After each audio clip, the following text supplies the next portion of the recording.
me, the fact that this was happening everywhere, the people who'd come from China, all over China, and they were all over the world, didn't know each other, weren't talking to each other. He made an astonishing claim against China. Yet all of them were blood tested and organ examined. It didn't mean anything to them. It didn't hurt them. They didn't understand it. Now, we're almost 20 years and countless protest vigils on from that remarkable realisation. And yet this was all happening to them. That to me was a very chilling moment. The issue? What happened to forced organ harvesting? And how has Australia dealt or failed to deal with the controversy?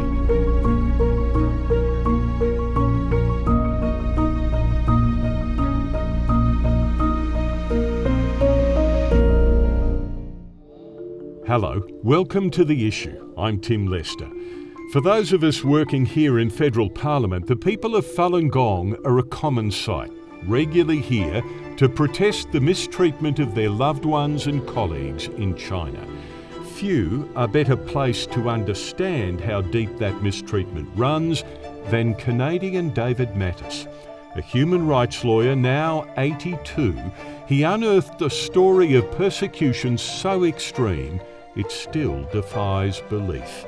Today, David Matas is tackling the issue. David Matas, thank you for speaking with The Issue. What was it that really first fashioned your interest in human rights? What drew you to the area?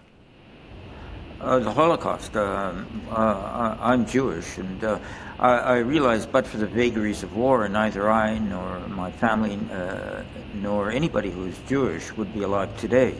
And that struck me even when I was at the age of 8, and I became motivated, even though by the time I grew up, obviously the Holocaust was long over. I was very motivated to deal with it, and one of my first human rights efforts was trying to bring Nazi war criminals to justice, an issue. You came to a crucial discovery in 2006, I think. Certainly about China and forced organ harvesting and the victimization of Falun Gong. Yes, I did a report with David Kilgour in that year. Violence and corruption are the system today in China. The late David Kilgour and David Matas investigated persecution of Falun Gong members, the Chinese sect that combined moral teachings, yoga-like exercises and meditation. Banned in China, its practitioners were locked up. But they're also tortured, blood tested, and the unlucky ones are killed on demand for their organs, harvested for profit. The two Canadian Davids set about chasing down claims that defied investigation. This was not that easy, because what we're told straight off is there's no bodies, there's no autopsies possible, there's no witnesses except perpetrators, there's no documents except government documents to which we can't get access. So superficially it represented an evidentiary conundrum. But I also knew from the Holocaust that just because something's hard to believe doesn't mean it was happening. It doesn't mean it wasn't happening. There was a lot of disbelief during the Holocaust that it was happening, and it was only afterwards, when the Nazis lost and all the bodies were visible, that it became clear that it was happening. And so I didn't dismiss the possibility that was happening. I didn't dismiss the possibility either that it wasn't happening, and I just wanted to see what the result was. I guess that's what got me started. So your connection to the Holocaust was actually very important in chasing down this issue, right? Well, indeed, I would say that my whole basically focus in human rights work has been mass atrocities. And so, I mean, obviously the Holocaust was the initial one that triggered my involvement. I've been involved in, regrettably, one mass atrocity after another, and tried to deal with them as best I can. So in 2006 you got a sense of the problem, but did you really have a sense of the scale of the problem at that time?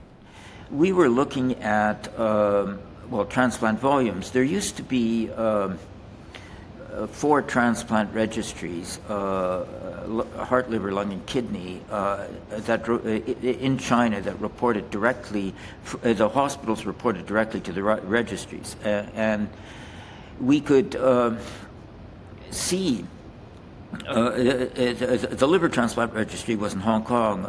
2 of them were Beijing, and one of them was in another city in mainland China, Wuxi, I think. And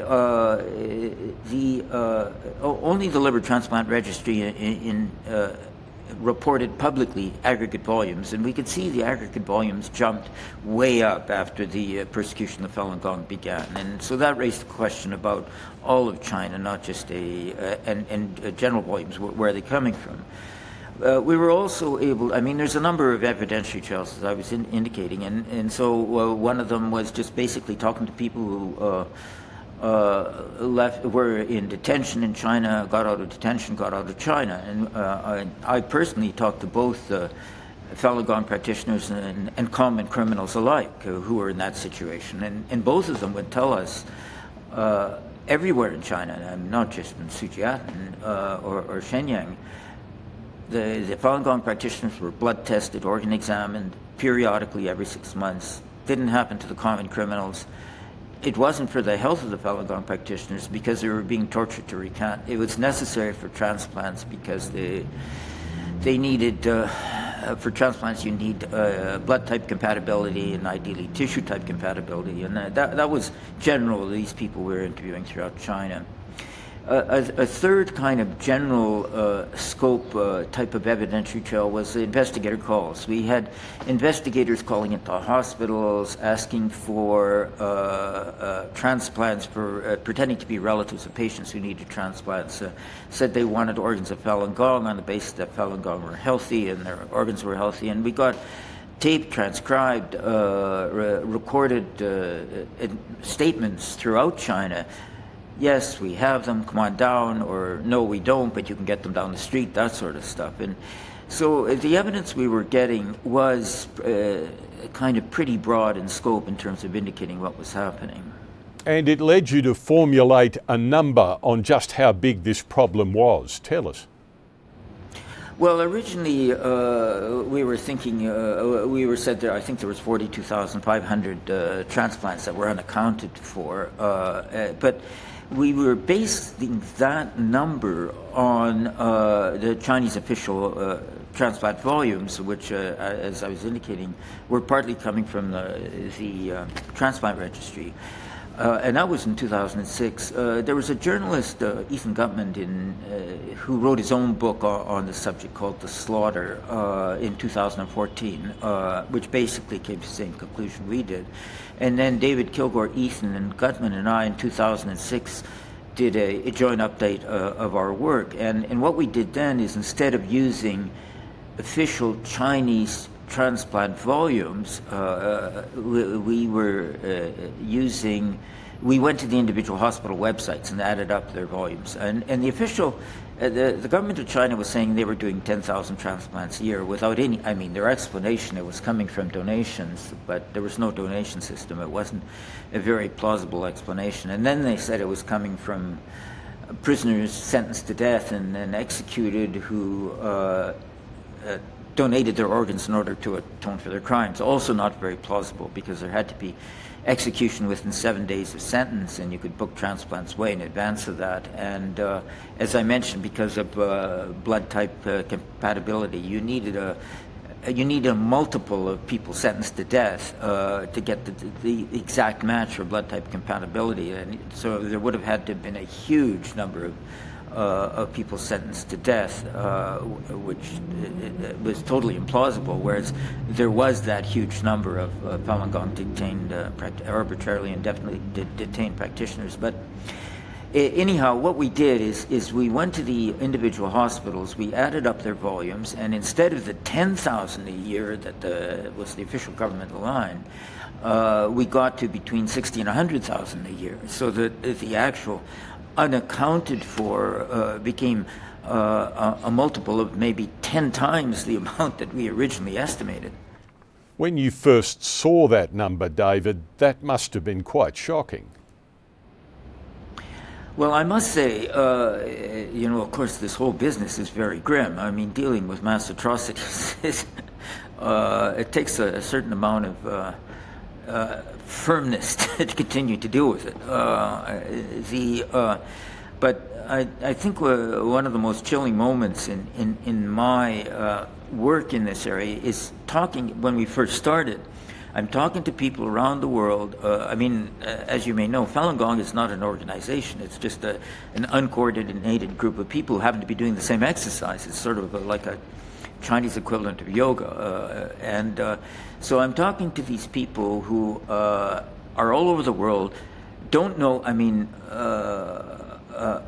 may have heard of what Annie said, but that's about it. When I was talking to them, what happened to you in detention? All they wanted really to talk about was their torture, their beatings, the verbal mistreatment, and yet all of them were blood tested and organ examined. It didn't mean anything to them. It didn't hurt them. They didn't understand it, and yet, to me, the fact that this was happening everywhere, to people who'd come from China, all over China, and they were all over the world, didn't know each other, weren't talking to each other, and yet this was all happening to them. That, to me, was a very chilling moment. You're now 20 years on from that first conclusion. How's the problem changed over that time? There has been, the problem hasn't been resolved, but there has been a lot of changes. And one of the reasons that David Kilgour and I came to the conclusion that we did is that there was nothing to stop it. In China, there was even legislation, specific legislation, 1984, that allowed for the sourcing of organs from prisoners without their consent or the consent of their relatives, provided their bodies weren't claimed. And that's still in the law in China. The situation in China is that the abuse is continuing. There was a China tribunal set up in 2020 by this NGO that we started. It was 7 independent members that came to the conclusion then that the abuse was continuing beyond reasonable doubt and would be presumed to be continuing unless China was able to show from its own sourcing that the sourcing was proper, which they haven't done since.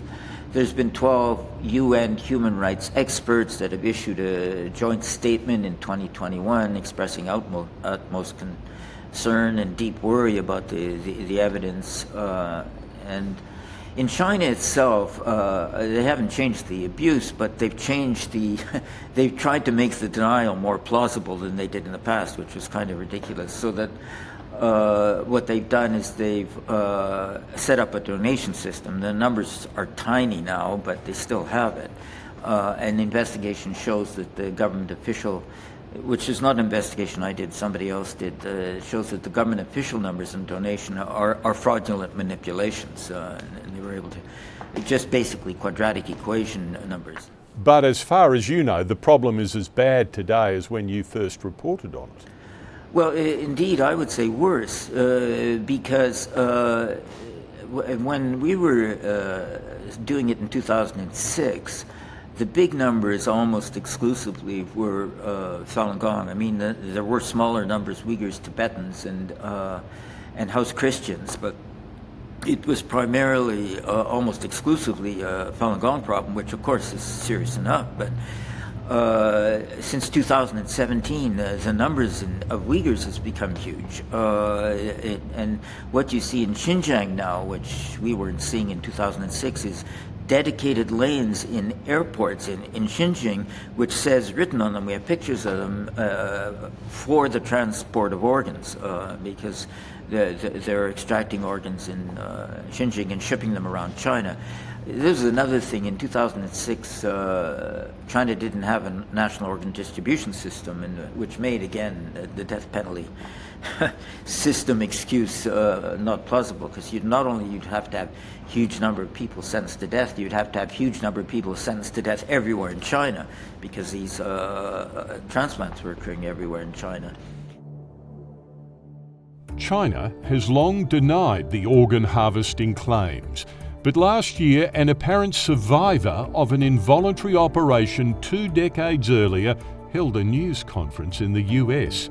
Pei Ming Chung shows his 35 centimetre operation scar to the cameras. 再也回不去我那正常的我了。 My left side is in constant pain, and it throbs with every beat of my pulse.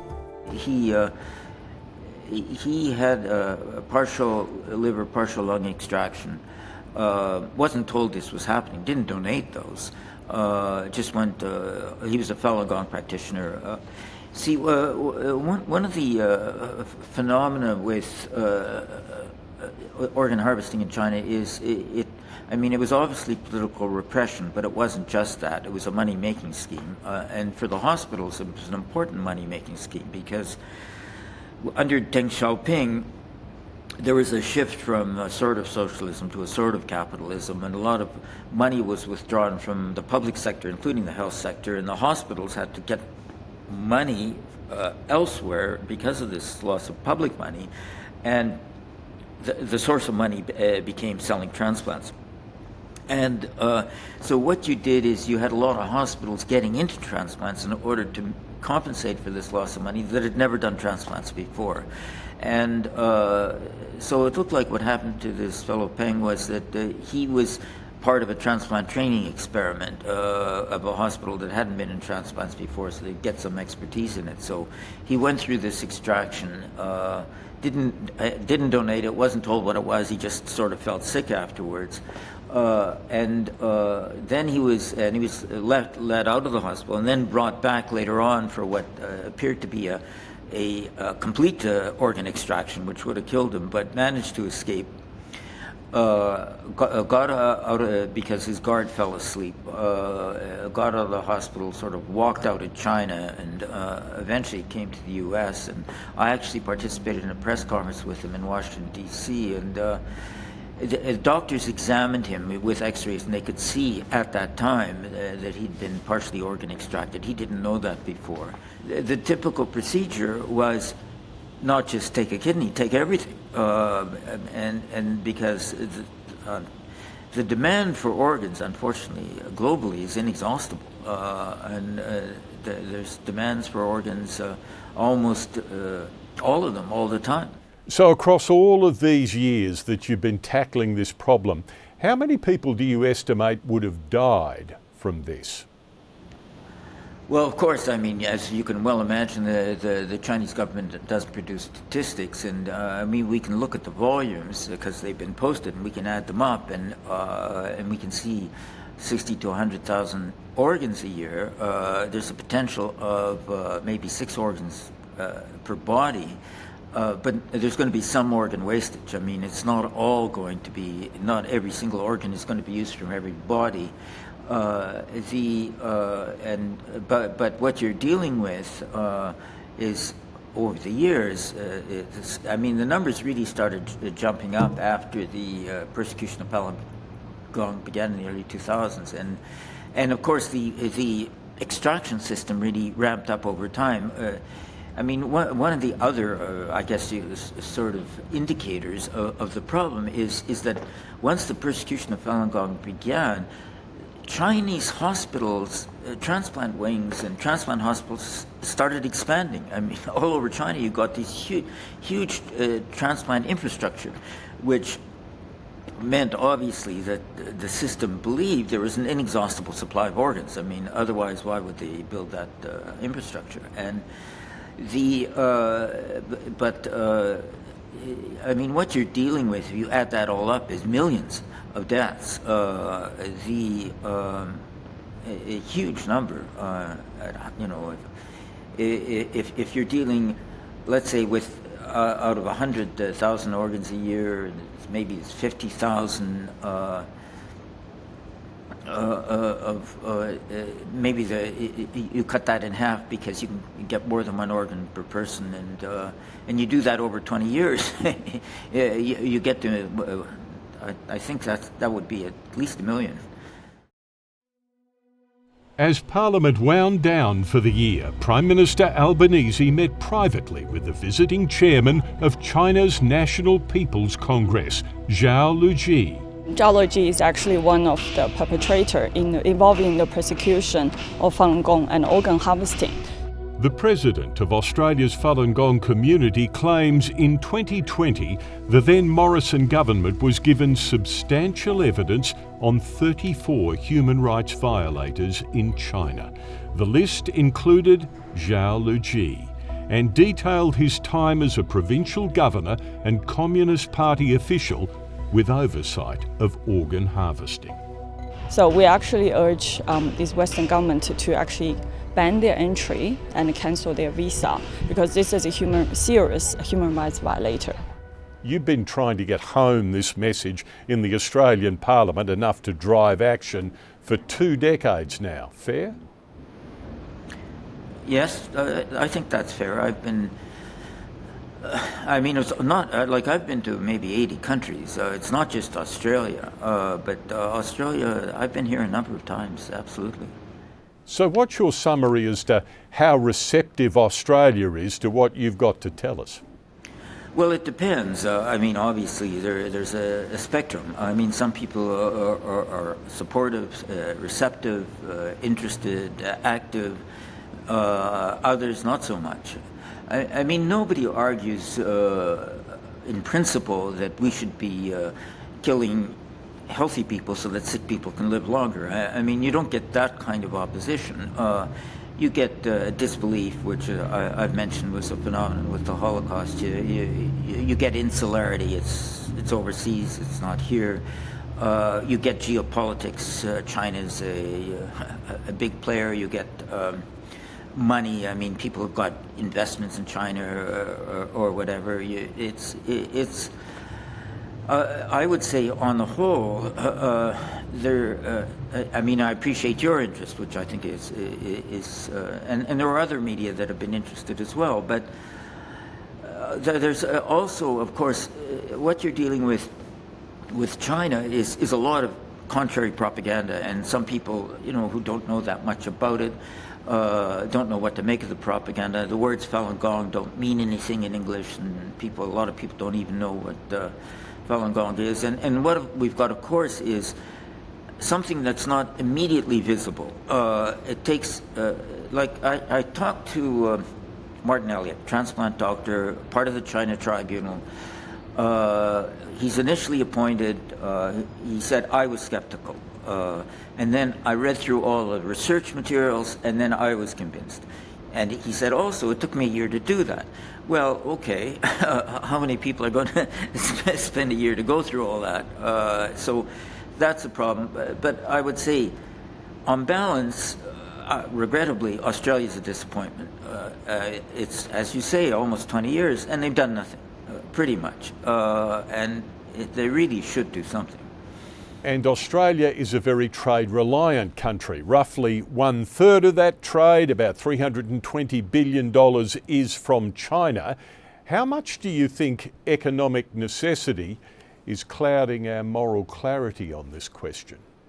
The China Tribunal, and I think this is right, they said when you're dealing with China, you have to realize you're dealing with a criminal state, and I think one should keep that in mind. But I think also those who are concerned about China, want to keep up business with China, concerned about the politics of China, can set up a comprehensive network of prevention and remedy without mentioning China, and Australia hasn't even started to do that. So if you had the ear of our Prime Minister in this country right now, what would you tell him to do, David? Well, of course, I've got a long list, but one of the simplest things to do is introduce into Parliament legislation prohibiting extraterritorial complicity in organ transplant abuse. It's been a recommendation of a parliamentary committee, Compassionate Commerce, in 2018. The government has agreed to the recommendation in 2021. 4 years later, still no legislation. It should be a simple matter. It's tied up with other issues. They want to decide everything before they decide anything, and which is, of course, a recipe for doing nothing. And I would say just introduce that legislation. That would be very simple. And if we were to look for a government that is a benchmark on at least doing some things on this, your own government in Canada would be a pretty good one, wouldn't it? Indeed. Well, Canada has enacted legislation, not as quickly as I would have liked, but they've enacted it. UK also, the United Kingdom has enacted legislation, in fact, both of them in 2022. And Israel's got some good legislation. Taiwan's got some good legislation. I mean, it's not a matter of reinventing the wheel. There's lots of precedents for Australia to follow. It's just sort of joining with countries that normally they do join with. And David, to wrap, where, when and how do you think this issue might be resolved? Well, as I say, I mean, there's different ways it can be resolved. One is just getting the party to back off because the political cost becomes too great. But another is communism in China will just disappear. I mean, I've been in human rights, well, as I've mentioned, since the 70s. And I started off working on apartheid, Soviet Union, Eastern Europe, dictatorships of Latin America. They're all gone. I sometimes use the metaphor of a carpet or a glass. With a pane of glass, you can tap on it, doesn't budge. But if you tap on it hard enough, long enough, it just splinters all at once. And I wouldn't be surprised if communist China, the Communist Party rule over China would disappear tomorrow, all at once. I mean, it could end that way. David, congratulations on the work you've done over so many years on an extraordinary topic, and thank you for speaking with The Issue. Well, and thank you for your congratulations. I'm Tim Lester. This has been The Issue. You can listen to us as a podcast, watch on YouTube, or catch some of the most newsworthy comments on 7 News. This is our final episode for 2025, but we're back early in January. Join us then for a new issue and a new guest to unravel the answer for us. Till then, all the best.